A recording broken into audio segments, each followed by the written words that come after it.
Okay, oh my gosh, the lighting is like actually really good right now, I think. It's just like a perfect time. I really have no makeup on, like just blush. Okay, this is my review on, I already read one book this year, Local Heavens by K.M Fajardo. I think that's how you pronounce her name. Oh, I doesn't have a photo of her. Yeah, that's her. This is a Great Gatsby retelling. I found it very interesting that they let her do that. I don't know. I mean, same with Alchemized, right? Like, I don't know how they let people do this. Because she uses the same names from Gatsby. I love the cover. I literally read it just because of the cover. I almost DNF'd this like 2 or 3 times. I don't know. I just wasn't like in love with it in the beginning. But then I don't know. I will explain to you why certain prose and like framing of sentences made me want to finish the book literally just for that reason. And there's a little bit of a LGBT gay undertone to this a little bit that you don't really discover till the end. It's very, very, very subdued throughout the novel.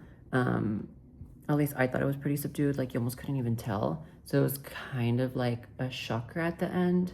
But this basically takes place in the year 2075. Jay Gatsby is a, what does she call it? He's a what is the word? He's part of the elite. Like he's a tech, I don't even know what the word would be, but he's a billionaire and this takes place in New York City.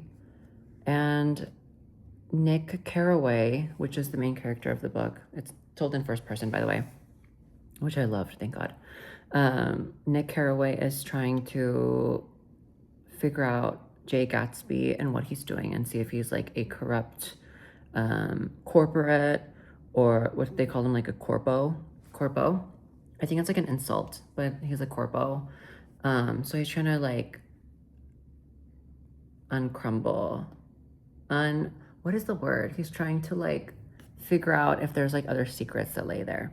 But come to find out, I'm gonna spoil it for you. Come to find out, Jay Gatsby's company is basically trying to contain like consciousness and like memories kind of past death. So it's basically like immortality into these like little diamonds. I was going to read, it was, where is it? I think it's 406. Forgot what page it was exactly. Oh my gosh, I forgot what page it was exactly, but it kind of like explains the entire thing.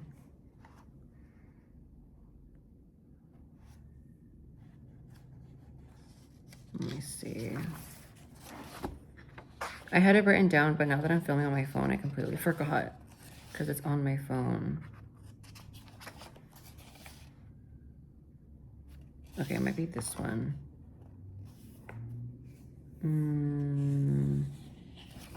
No, it's definitely not that one. Hold on.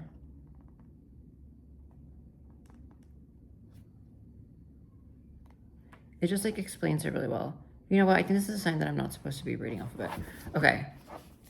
Basically, there's like these diamonds that like contain the consciousness, okay? And so it was very in like the development stages, but then like after Gatsby died, spoiler alert, like they released it to the public. This is very cyberpunk. There's a lot of tech, like transhumanist, like transhumans, meaning they're like half machine, half human. A lot of that cyberpunk 2077 vibe. A lot of that, a lot of plugging into your body with machinery and going into what they call deep dive, what was it called? Diving, net diving. a lot of cyberspace stuff like that. We're not in cyberspace too much, but there is glimpses of it. I don't want to spoil it for you other than what I've already spoiled, but it almost felt, I'm just going to tell you what I didn't like about it. Like it almost felt, I don't know, like it almost felt like nothing happened. And like the only really crazy thing that happened was, if you've read the book, and I'm going to spoil it for you, was when the Daisy by accident like flipped this, told Gatsby to like flip this, turn the, what was it, the androids off in the hover cars. And like literally she in anger like did it by accident, but like all the stuff on the sky, because everything's like floating now, all the advertisements and everything like fell onto everyone, and like everyone like died. That was like the only like thing that happened. It felt like, I don't know, I just felt like there was so many times that I could have just stopped reading. I think in the end, the sentences that I'm about to read you that I had to save to tell you saved the book because they were so beautifully written. But they're just like random spots throughout the novel where like it's very lyrically beautiful. And that's literally what kept me going on reading it, because I really didn't care about the characters. Like honestly, I literally cared about them more in like the actual original Gatsby. But props to her for writing this. I think it's a cool idea. It's very cool. Yeah, it's just very cool. I liked it. The idea, but I feel like it just was still boring. Okay, sorry, of course I'm getting texts. So other than that, I'm going to read to you the quotes. Indeed, Gatsby had forced his own miracle upon me, his precipitous infinite wealth, and as if even from beyond the grave, he was determined to prove me wrong. These are all out of order, okay, by the way. In the end, his miracles were made of the same stuff as his tragedies. The night had kept its secrets, and the sun had stolen them away. The moon keeps secrets, and the sun confesses them. First words you ever said to me, remember? The world beyond still burned. It beckoned and it screamed. They were the sounds of our nightmares, and yet, in a single instant, it all receded into another realm, flung far away by his foolish devotion.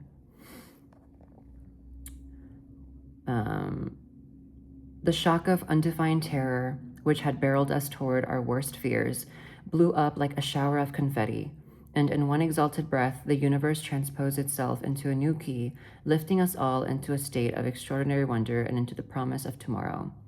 Or perhaps it was, oh no. And I had been entwined with the core of this place too, with its master. I could tell you that I loved him even after the curtain fell, and I saw that he was no virtuoso, just a man. Or perhaps it was that I'd loved that shade of him most, the shimmer of James Gatz, that he'd opened up to me like an invitation into a fading dream, and it was better and more beautiful than all the expensive invitations I'd received from him before. I'm noticing, oh my gosh, why is everyone texting me? I'm literally gonna put block. What else? Okay. I'm noticing now, ever so earnest, a handful of pure light tossed like a stone over the midnight ocean. In it, the spark of a whole future, briefly glimpsed, perishing before it could form, but it appears before me again against all odds, daring and hopeful and wondrously bright. Like, that is so pretty. So the truth of the great unknown is this, that humankind will forever seek to illuminate the things we do not know, as we do, the unknown year by year recedes before us, ensure with our expanding universe and with all the questions civilization has yet to answer. But we cannot possibly answer them all. For the edges of the world will always move. Brilliant mysteries will beckon us anew, and we will follow. And it will be in that sliver of the unknown, ever shrinking but never fully closed, where we are borne ceaselessly forward into the orgastic future, where I hope you find me again, where I still await your invitation. I love it. He has a way about him, she murmured. You feel so important, holding his attention as if you've done a marvelous thing by existing before him. Beneath the showers of stardust that draped his tower, he loved her, and she didn't know what to do about it. Miracles aren't a suspension of natural law, old sport. Miracles are an execution of a higher power. See, that's how great fortune works. And isn't it also great fortune that brought us together, you and me? And what have you done? Failed to become a sports star because of your own useless vanity? You do that a lot, don't you? Decide how people must feel. Last quote. The strings of fate had danced for him once, and he'd spent all his years after trying to make them dance for him again. Despite the severity of his idealism, I certainly couldn't deny such rare luck. Oh my gosh, look, so cute. Those were, there's so many more quotes that I have. They're on my Twitter, but those are like my favorite ones, some of my favorite ones. And doesn't that just make you want to like read the book? It's so good. The prose, not the whole book as a whole. I mean, I did enjoy the book. I thought it was good, but I don't think it was like amazing. And I'm already reading another book. It's called The Most Famous Girl in the World. I am probably going to do a review about it when I finish it. I'm kind of halfway through it already. And it's okay so far. That one does not have any like beautiful prose. Not yet, really. This one, The Local Heavens, did. But that's my review on Local Heavens. I thought it was like just good, and I hope the other stuff that I read for the rest of the year is very, very good. I don't know what to expect from all my other books that I'm going to read, but fingers crossed that it's really good. Okay, I don't know what else to say. Bye, guys.